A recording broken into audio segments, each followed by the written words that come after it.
Bonjour, je m'appelle Sarah et je suis Job Coach pour le projet Cap Inclusion. Dans cette vidéo, nous allons aborder la gestion du temps.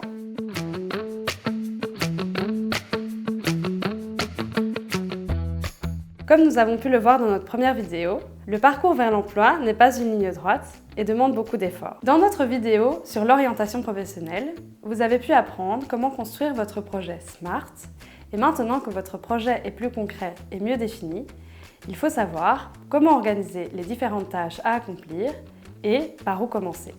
Cette vidéo vous propose différentes astuces pour vous organiser en toute sérénité. Cela peut vous servir dans votre recherche d'emploi, mais également pour tout autre projet professionnel ou personnel. La première chose à faire est votre liste de tâches. De quoi avez-vous besoin pour atteindre vos objectifs? Prenons un exemple concret. Je veux travailler. Faites une liste de tout ce que vous devez mettre en place pour trouver de l'emploi. Cette liste peut varier d'une personne à une autre. Mettre à jour mon CV, écrire une lettre de motivation, définir le secteur d'activité dans lequel je voudrais travailler, prendre rendez-vous avec mon job coach, vérifier si j'ai les compétences pour exercer ce métier-là, simuler un entretien d'embauche, faire un document de suivi de mes recherches d'emploi, sélectionner les sites de recherche d'emploi, m'inscrire sur les sites d'intérim, choisir une tenue vestimentaire pour mon entretien d'embauche. Bref, c'est souvent à ce moment-là qu'on se sent débordé. Pas de panique, nous allons voir ensemble différentes méthodes pour pouvoir s'organiser dans les différentes tâches à accomplir. La première méthode est de mettre en couleur les choses à prévoir selon leur importance et surtout leur déroulement. Vous pouvez surligner ou écrire en couleur. On peut par exemple utiliser le rouge pour tout ce qui doit être fait sans délai, le vert pour planifier les choses à faire dans les 15 jours, et le bleu pour tout ce qui est à planifier à plus long terme. Une autre méthode que je vous propose s'appelle le mind map. Cela consiste à organiser votre liste sous forme de plan. Le sujet principal se trouve au centre et ensuite vous pouvez disposer les tâches ainsi que vos idées par catégorie. Cela permet de ne rien oublier, d'organiser votre projet selon les sujets et d'avoir un résultat très visuel.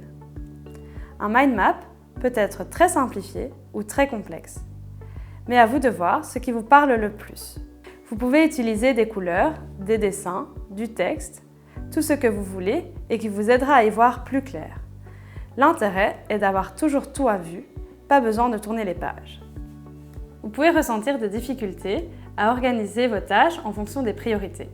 Pour cela, je vous propose de réfléchir à l'urgence et à l'importance de chacune des tâches. Regardons ensemble la méthode Eisenhower avec un tableau urgent, important. Ne vous inquiétez pas, même si le nom paraît compliqué, ce n'est pas du tout difficile de s'en servir. Vous allez donc classer vos tâches en 4 catégories. Ce qui est important et urgent, cela devient alors vos priorités. Ce qui est non urgent et important, vous devez donc les planifier. Ce qui est urgent et non important, vous pouvez remettre à plus tard, mais aussi déléguer. Et pour finir, ce qui est non urgent et non important, vous pouvez les éliminer. Reprenons notre exemple. Dans notre liste de tâches, ce qui est le plus important et urgent est de définir le secteur d'activité dans lequel je recherche un travail. Vérifier si mes compétences suffisent pour pouvoir accéder à ce secteur. Il est aussi important de prendre rendez-vous avec mon job coach au plus vite pour être aidé dans mes différentes démarches.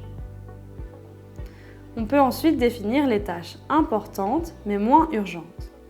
Par exemple, mettre à jour mon CV et ma lettre de motivation.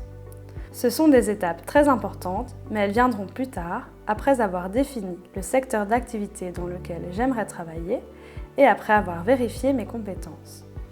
Vous pouvez donc voir par cet exemple qu'il y a un ordre dans les tâches à réaliser.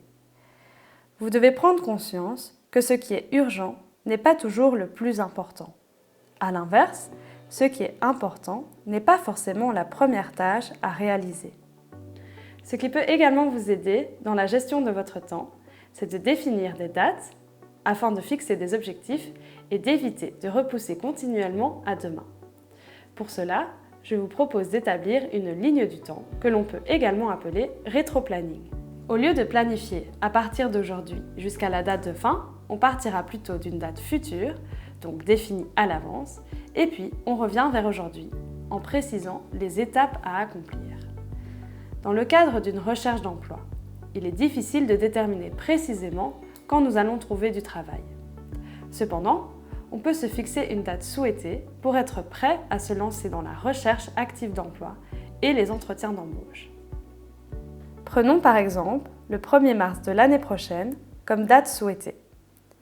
Après avoir fait la liste des différentes tâches et des priorités, l'étape la plus proche pourrait donc être la préparation à l'entretien d'embauche et le choix d'une tenue vestimentaire. Elle pourrait être planifiée à la période du 15 au 28 février. Ainsi, on peut remonter notre ligne du temps en fonction des priorités et de l'urgence des tâches.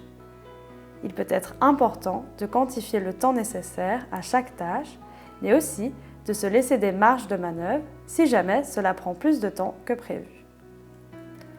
C'est votre projet et c'est important de s'approprier les étapes pour y arriver et entreprendre un maximum par vous-même. Mais, lorsque vous en ressentez le besoin, n'hésitez pas à demander de l'aide autour de vous, à un membre de votre famille, un ami ou à des job coachs professionnels. Ces personnes ressources peuvent vous aider à réaliser les différentes tâches ou vous conseiller sur ce que vous devez réaliser par vous-même, par exemple en relisant votre CV avec vous. Parmi les différentes méthodes proposées dans cette vidéo, choisissez celle qui vous convient le mieux. Pour vous motiver, vous pouvez également rajouter un petit V à chaque fois qu'une tâche est terminée. Cela vous permettra de vous rendre compte du chemin parcouru et de ce qu'il vous reste à faire.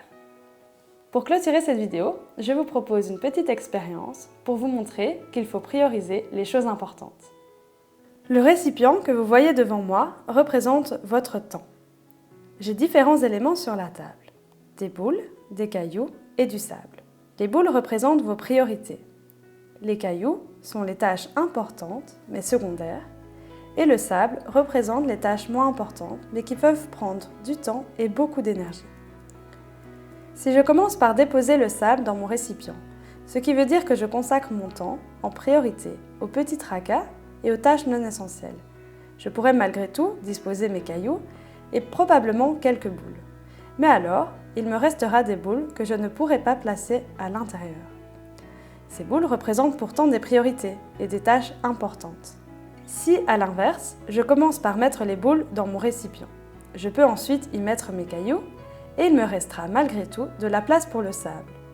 Les boules ne sont pas nécessairement des choses qui prennent du temps, mais c'est ce qui compte le plus, ce sont nos priorités. En commençant par nos priorités, nous pouvons ensuite avoir du temps pour les priorités secondaires et même pour les petites urgences et les tracas du quotidien. Restez donc concentrés sur vos priorités afin d'atteindre vos objectifs. Que représentent les boules pour vous? En d'autres mots, identifiez ce qui est le plus important pour vous et ce qui va vous amener la plus grosse valeur ajoutée pour votre bien-être et pour atteindre vos objectifs. Pensez à tous les secteurs, professionnels, personnels ou relationnels. Merci de votre attention. Il est temps maintenant de passer à la dernière étape de notre parcours, la recherche active d'emploi. Cette étape est très importante et nécessite de garder en tête tout ce que nous avons appris jusqu'ici. Rendez-vous pour notre ultime étape dans la prochaine vidéo.